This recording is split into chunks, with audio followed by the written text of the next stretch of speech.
Pronto, damos início mais um estudo bíblico, né? A continuação do estudo da semana passada, que a gente estava falando sobre o estudo das Escrituras, né? Quem acompanhou viu o quanto foi bom. Antes de tudo, eu queria que o nosso irmão aqui, o Leandro, pudesse fazer uma oração para que a gente possa dar início ao nosso estudo. Pode ser, Leandro? Pode sim, Luiz. Oremos então. Querido Deus, maravilhoso Pai, gratidão, Senhor, por mais essa oportunidade que o Senhor nos concede. Mais uma vez, abrir a Tua Palavra e Teu Santo, Poderoso Espírito se faça presente nesse momento. Amém. E toque cada coração que nos ouve nessa hora. Que tudo que venha fazer aqui que seja para a honra e glória do Teu Santo, Poderoso nome. Amém. Que eu lhe peço e já lhe agradeço. No doce nome do Seu Filho amado, Jesus Cristo. Amém. Amém. Então, como vimos a semana passada, né? A importância do estudo das Escrituras, né, da gente ler com atenção e cuidado e sempre pedindo orientação ao Espírito Santo e com muita oração, né? Só assim, dessa forma, é que a gente vai poder compreender as Escrituras. Falamos também a respeito da gente estudar a Bíblia por nós mesmos, né? Ter ali um estudo diário para que a gente não venha estar dependendo sempre, né, de alguém que nos ensine, né? Mas sim que a gente possa ensinar a outros, né? Que a gente possa seguir para o alvo, né? Como diz o apóstolo Paulo, né? Mas sigo para o alvo, né? Para o prêmio da soberana vocação que está me reservada. Então, que nós não sejamos, né? Igual pessoas que ouvem da palavra, leem da palavra, mas logo esquece, não tem uma rotina de estudo diário, mas que nós possamos ser igual aos bereanos, que sempre estão ali analisando e buscando o entendimento das escrituras. O Tá Grace, bem? nosso maior professor é o próprio Espírito Santo, né? Que nos conduz a toda a verdade. Próprio Espírito Santo, né? Quando Jesus subia aos céus, ele disse: "Ó, eu vou enviar um outro Consolador, né? O Espírito Santo, o Espírito da verdade, e ele vos guiará a toda a verdade, né? E vos fará lembrar de tudo aquilo que eu tenho falado a vocês." Então, sem o Espírito Santo nós não somos nada, nada, né? Exatamente. Então, eu vou pedir para que o Leandro faça as perguntas, já que o nosso amigo Everton não veio hoje. Então, ele vai fazer as perguntas, tá bem? E eu e o Arrigo vai ficar aqui para responder, né? Responder. O Espírito Santo que vai nos conduzir, tá bem? Antes de tudo, deixa eu apresentar aqui o livro de estudos bíblicos, né? É o livro de estudos bíblicos, Guia de Orientação e Estudo das Escrituras Sagradas, tá bem? Você encontra nesse livro, né, mais de 190 estudos bíblicos, né? Todos eles vão, se Deus quiser, vai estar sendo passado aqui. Acho que dá para mais de 3 anos de programa aqui. Eu acho que dá mais do que isso, né? Então, é isso. Você consegue tanto pelo a Casa Publicadora Brasileira, né? Ou você pode colocar o título desse livro lá no Google mesmo e você vai encontrar também outros sites que estejam vendendo num preço bem baratinho, tá bem? Então, que Deus abençoe. Dá a oportunidade aqui para o Leandro. Vamos lá então, Grace. A primeira pergunta vai para você. Pergunta 11. Por qual dom espiritual orava o apóstolo Paulo? Repetindo. Por qual dom espiritual orava o apóstolo Paulo? Muito bem. Não, ele não só orava por si, né, para que Deus lhe dê sabedoria e entendimento, mas também para as demais pessoas, para todas aquelas pessoas que ele tinha um contato, que estudam a palavra de Deus. Então, lá em Efésios, no capítulo 1, versículo 17, é um capítulo muito bonito, e no verso 17 diz assim: eu vou ler, pelo menos esse verso aqui, na tradução da Bíblia Viva, ou linguagem de hoje, diz assim, ó: pedindo que Deus, o glorioso Pai de nosso Senhor Jesus Cristo, lhes dê sabedoria para que vejam claramente e realmente compreendam quem é Cristo e tudo o que ele fez por vocês. Então, esse é o objetivo de Paulo, né? Ele orava por esse dom, né? Para que Deus dê espírito de sabedoria e de revelação no pleno conhecimento dele, né? Do Senhor Jesus Cristo, né? Que nós compreendamos claramente as Escrituras e que realmente nós compreendamos quem é Cristo e tudo o que ele fez, né? Então, que nossa oração seja essa todos os dias, né? para que Ele possa nos dar sabedoria, assim como Ele deu para o apóstolo Paulo, né? Que o Senhor nos dê também. Vamos lá para a pergunta 12, para o Arrigo. Sobre que condições é prometida a compreensão das coisas divinas? Então vamos ver, né? Vamos ver quais são as condições que promete, né? Que é a compreensão da palavra de Deus, né? Das coisas divinas. Vamos abrir aí Provérbios 3 e 5, diz o seguinte. Também vou ler também na linguagem de hoje, fica mais fácil a compreensão, certo?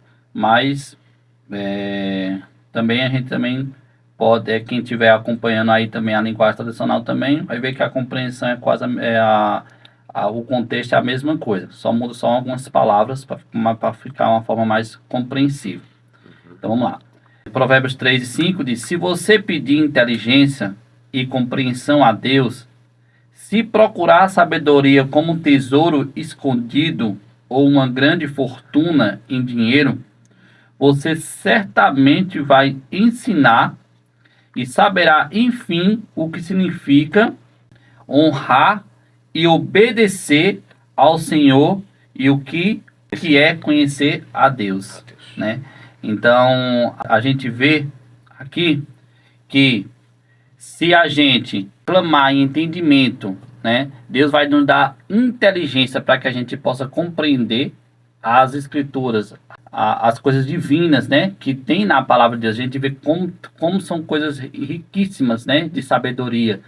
Tanto como o irmão Gleice falou, né? Paulo pediu o quê? Sabedoria. A gente tem que pedir sabedoria também para a gente entender a palavra de Deus, para a gente saber o que é que Deus quer falar com a gente. E aqui ainda continua aqui, né? Para que nós tenha inteligência e o quê? E saber a usar a nossa voz, né? A saber a falar da forma correta, né? Falar da forma que alguém possa compreender, como Paulo quando falava, né? As pessoas compreendiam o que ele queria dizer, né? Jesus, quando veio também, a forma que ele falava também, o pessoal compreendia o que ele queria dizer. Então, uma forma simples também, né? Porque não precisa você falar aquelas palavras bem complicadas, não. A mais simples possível para que você possa entender. E aí a gente sim vai encontrar, né, os tesouros, né? As coisas maravilhosas que tem aqui na palavra de Deus, né? A gente vai entender, a gente vai ver, a gente vai ficar maravilhado, né? Com tudo que Deus tem deixado para nós. Eu queria só destacar aqui um pontozinho bem interessante, porque o Leandro fez a pergunta sobre que condição ou que condições é prometida a compreensão das Escrituras. Então, ele diz assim, ó, se você procurar a sabedoria como um tesouro escondido ou uma grande fortuna em dinheiro, né? Algumas traduções falam de ouro, né? Alguém que fica escavando ali as minas para poder encontrar o ouro, né? Então, você vai ter inteligência, você vai ter compreensão de Deus, né? Você vai encontrar, você vai saber o que é honrar e obedecer ao Senhor e conhecer a Deus, né? Como alguém que trabalha todos os dias de uma forma frenética, né? A gente vê o mundo hoje de uma forma tão frenética assim para conseguir as coisas, né? Não só conseguir o alimento, mas conseguir as coisas mesmo. Falo das coisas físicas, né? Carro, casa, roupa.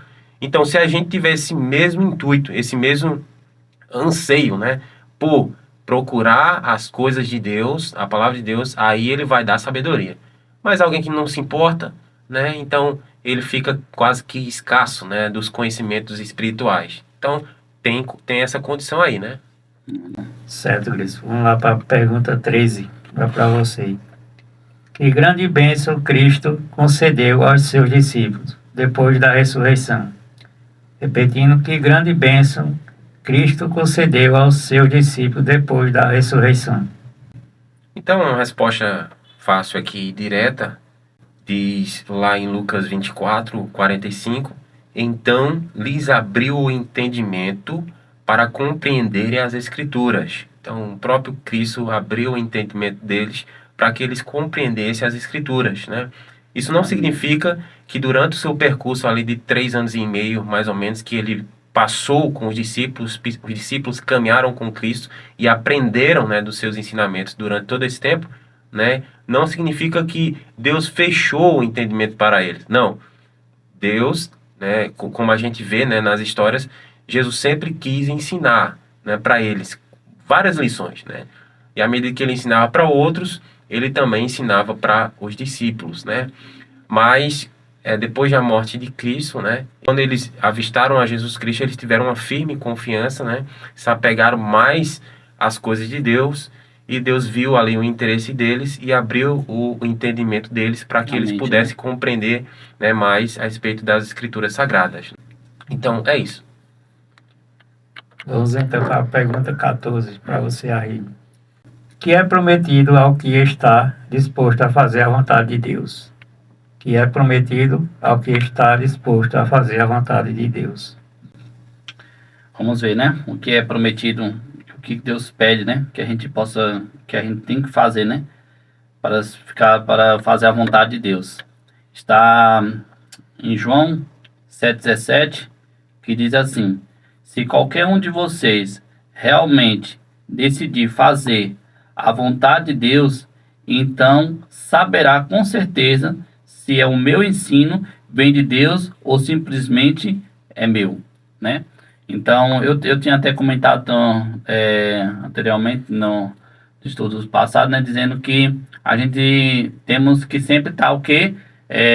Verificando, né, o que o mensageiro está passando para a gente, se realmente condiz com o que está na palavra ou se é alguma coisa que ele achou, que ele está colocando, né? Então, sempre a gente temos que estar tendo esse olhar crítico, né, como eu falei, né, para que a gente possa compreender, né, para que a gente possa compreender, porque aqui diz o que é o seguinte, você pode ver aqui no final aqui, que diz o seguinte, ó: conhecerá a respeito da doutrina se ele é de Deus, né? Então a gente tem que conhecer para ver se realmente está vindo de Deus, né? Se aquela que ele está falando vem de Deus ou vem Se são palavras próprias, ou são né? palavras próprias dele, né?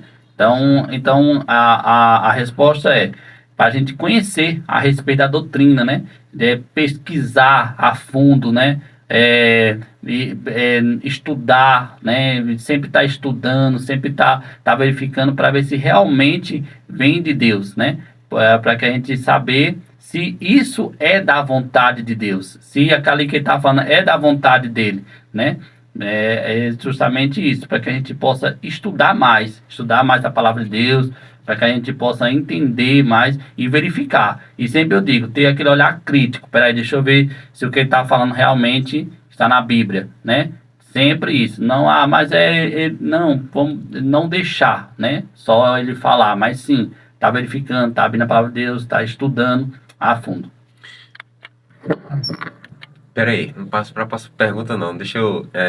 uma coisa bastante interessante. Eu digo, Arrigo, se o próprio Cristo, né, disse assim, ó, se você realmente quiser fazer a vontade de Deus, você vai conhecer se realmente esse ensino que eu estou passando vem de Deus ou se são palavras minhas mesmo, né? Uhum. Então, se ele fez com eles, olha, se ele colocou à prova ele mesmo, né, que o próprio Deus, né, em carne ali estava ensinando para eles, então o que dirá de outras pessoas? A gente tem que colocar à prova, né? A gente tem que realmente orar, pesquisar e ir na palavra de Deus para ver se realmente o que aquele mensageiro está falando, se vem de Deus ou se são palavras dele próprio, né? Como a gente falou aqui a semana passada, né? Tem muitas pessoas que pregam aquilo que ele acha que é certo, né? Aquilo as suas ideias e usam da palavra de Deus. Muitos pregadores fazem isso, usam da palavra de Deus, aí fica usando um versinho ou outro para poder somar na sua argumentação. Não, mas a gente tem que basear toda a nossa argumentação com o que a palavra de Deus diz, né? Se é que o pessoal aí de casa está me entendendo. Então, 2 pontos que eu aprendo aqui. Se você quer fazer a vontade de Deus, você vai conhecer a respeito da sua doutrina, né? Como diz aqui na tradução tradicional aqui, né? Então, Deus, a Bíblia diz que não há nada oculto que não seja revelado, que Deus não fará coisa alguma sem primeiro revelar o seu segredo aos seus servos.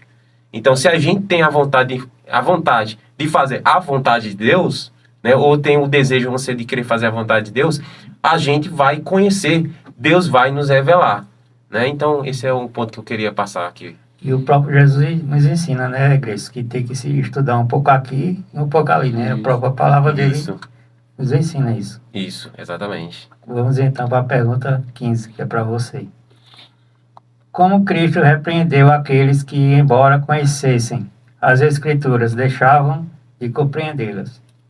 Como Cristo repreendeu aqueles que, embora conhecessem as Escrituras, deixavam de compreendê-las?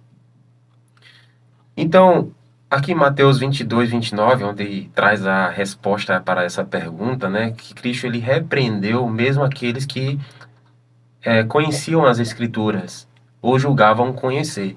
Porque não adianta nada você ler, ter o conhecimento ali das histórias, né, bíblicas, e você não haver mudança de vida. Então não vale nada, né? O conhecimento sem a prática não vale nada, né? O próprio Jesus falou a respeito, né, de Satanás, né? Que ele conheceu a verdade, mas nunca se firmou na verdade, Ele né? conhece até Ele hoje, né? conhece, né? Conhece até hoje, né? Ele sabe de tudo, sabe mais do que qualquer ser humano aqui na Terra, né? Ele só em que a gente sabe que o mundo é mundo há 6 mil anos atrás, ele tem conhecimento que sobra, mas continua sendo diabo, né? Nunca se firmou na verdade, então não vale de nada. Então, Mateus 22, 29, Jesus respondeu: errais, não conhecendo as Escrituras, nem o poder de Deus.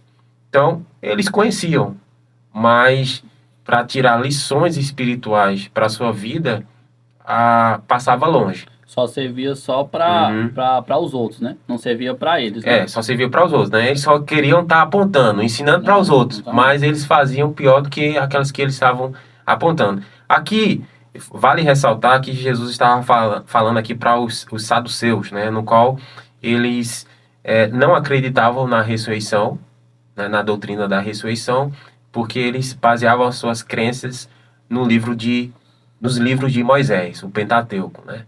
Então, veja, eles não aceitavam, né, a voz dos profetas, né, porque a Bíblia diz, né, a lei e ao testemunho. Se eles não falarem conforme essa palavra, então não há luz nele. Então, eles focavam muito na lei, mas nos testemunhos, no espírito dos profetas, eles não acreditavam.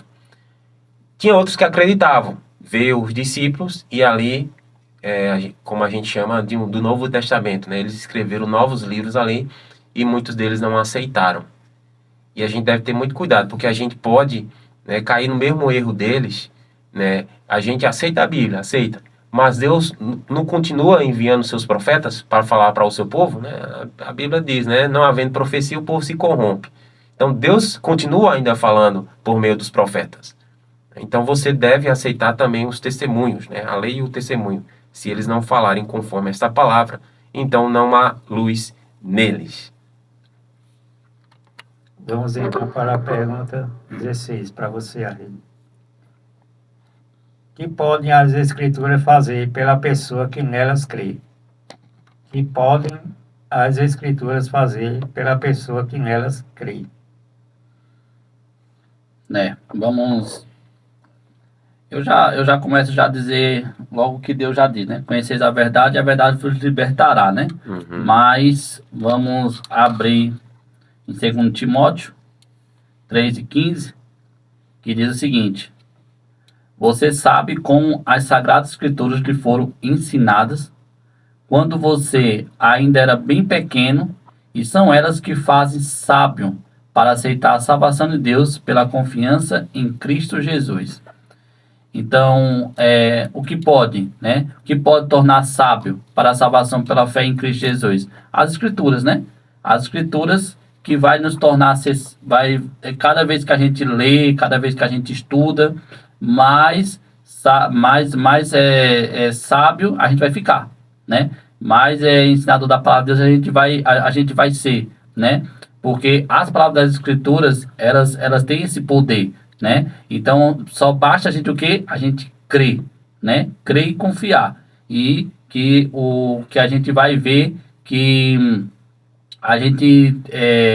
a palavra de Deus tem muito a nos ensinar, muito a nos mostrar, né? Então, o que pode a Escritura fazer pelas pessoas que nele crê é transformação, né? A palavra de Deus vai nos transformar. A palavra de Deus vai nos tornar mais sábio, né? Vai nos mostrar a direção certa, né? Vai nos transformar em Cristo Jesus, né? A gente vai ter mais fé, a gente vai confiar mais, né? Então, só basta a gente crer, né? Que a palavra de Deus, ela tem esse poder para aqueles que acreditam, né? Para aqueles que acreditam. Para aqueles que acreditam que a palavra de Deus tem transformação, né? Para aqueles que não acreditam, infelizmente a palavra vai ser só mais uma leitura qualquer. Mas aqueles que acreditam e crê, ela tem como transformar, né? E a gente só basta crer e confiar. Vamos então para a pergunta 17. Para você, Grace. Quando um doutor da lei perguntou a Jesus quanto às condições para herdar a vida eterna, para o que o mestre lhe chamou a atenção. Quando um doutor da lei perguntou a Jesus quanto às condições para herdar a vida eterna, para o que o mestre lhe chamou a atenção. Então, você vê aí, um doutor da lei, né? Um intérprete da lei. Né? Essa não foi a primeira vez que um doutor ou um ali que fazia parte, né, os fariseus, né, que era do Sinédrio e tal, para chegar a Jesus e perguntar a respeito sobre essas coisas, né? O jovem rico, por exemplo, né? Mestre, o que eu farei de bom para herdar a vida eterna? Ora, ele não conhecia as escrituras, né? Ele disse, ó, desde pequeno eu já faço tudo isso. Então, ele, né, conhecia, mas ao mesmo tempo não conhecia, né? Aqui, um intérprete da lei, mas não vivia. mas não vivia. Mostrava, né? para o povo que vivia, mas realmente ele não vivia, porque Deus disse, senão Deus não tinha dito profundamente a ele, né? Pronto. E aqui, ó, intérprete da lei. Então, o que é que eu posso fazer para herdar a vida eterna? Ora, a palavra de Deus não diz, não? A palavra de Deus não já ensina o que é que nós devemos fazer para poder herdar a vida eterna? Então Jesus olhou para ele e disse, em relação à lei, como tu interpretas? Aí ele falou, amarás o teu próximo como a ti mesmo, né? E amarás a Deus sobre todas as coisas. Então Jesus disse, respondesse bem, faz isso e viverás, né? Ele querendo se justificar, mas quem é meu próximo? Né? Porque é fácil, né? A gente amar aquele quem nos ama, né? Amar os nossos familiares. Não tem coisa né? melhor. Não tem coisa melhor. Mas Cristo mesmo falou, qual benefício tem da gente fazer o bem a quem nos fazem bem? Nada. Nada. Então você é como se fosse uma troca, né? Por isso que ele ensinou a gente a amar os inimigos, a orar pelos que nos perseguem, porque isso é o que vai fazer a gente ter a vida eterna, né? É a gente entregar a nossa vida a Deus, amar a Deus sobre todas as coisas e ao próximo como a nós mesmos. Então, é basicamente isso. Então, quando o doutor perguntou a Jesus quais as condições de herdar a vida eterna, Jesus chamou a atenção para isso, né? A saber interpretar as escrituras. É como eu lembrei aqui, como sábado, né? Tem gente que acha que o sábado é pesado, né? E realmente para muitas pessoas é pesado mesmo, porque da forma que eles guardam, né? Mas não é assim que Deus quer, né? Quando Deus fez o sábado, Deus fez o sábado o quê? Para o homem, né? Então imagina, ele fez o sábado o quê? Ele fez o sábado para eu ficar triste? Não, para me alegrar. E como é que eu vou me alegrar no sábado? Faz na vontade dele. Então aí tem o quê? Tem pequeno grupo, que eu já começo. Primeiro antes o pôr do sol, né? Exato. Pôr do sol, agradecendo a Deus por mais uma semana que Ele nos deu, né? Por mais um sábado maravilhoso que Ele está na nossa presença. Não que Ele não esteja nos outros, mas a gente sabe que o sábado é especial, né? A gente sente mais Deus mais próximo da gente. Por que a gente sente mais próximo de Deus? Porque a gente esquece todos os nossos fazeres, né?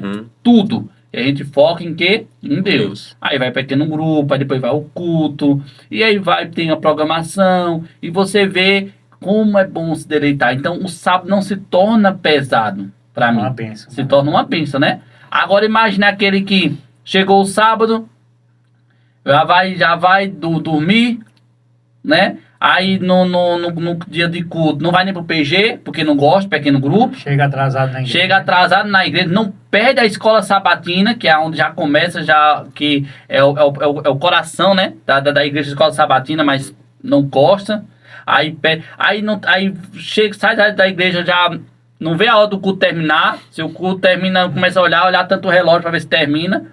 Aí depois vai para casa, vai o quê? Vai dormir. Aí esse sábado para ele o quê? Pesado. É pesado, né? Ele não vê a hora de acabar o sábado. Então a lei de Deus é isso. A lei de Deus, ela não é pesada pra gente.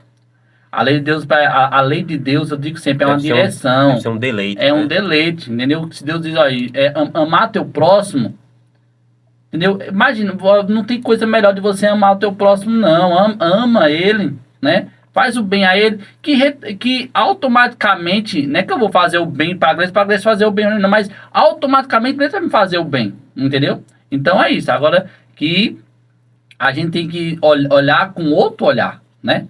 Vamos lá, senão eu vou falar demais aqui e o tempo tá correndo. Pergunta 18 para você. Vai lá. Sobre quem Jesus pronunciou a bem-aventurança. Vamos abrir em Lucas, né? Lucas 11:28. E ele respondeu: sim, mas ainda mais abençoados são todos aqueles que ouvem a palavra de Deus e põem em prática. Então, o que o irmão Gleice falou aqui. Não adianta a gente só escutar, né? Não adianta a gente ir para o culto e escutar aquele sermão maravilhoso que preenche, e depois quando a gente sair dali, puf, acabou, esqueceu. Não adianta. Não pôr em prática, não vai adiantar de nada, entendeu? Era o que os fariseus faziam.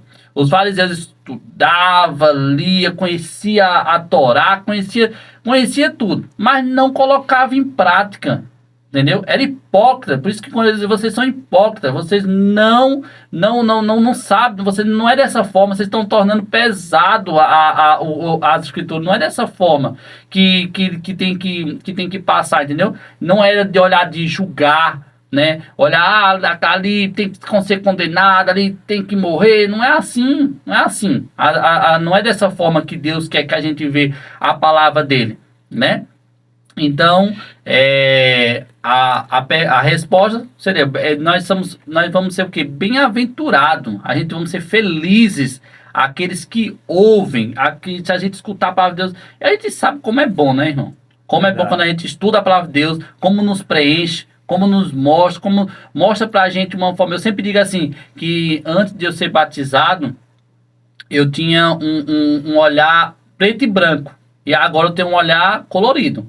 Eu sei agora, é um olhar diferente. É isso que Deus nos dá. Ele desvenda, né? Ele tira aquelas vendas dos nossos olhos, né? E que a gente possa escutar a palavra dele, não só escutar, mas guardar no nosso coração.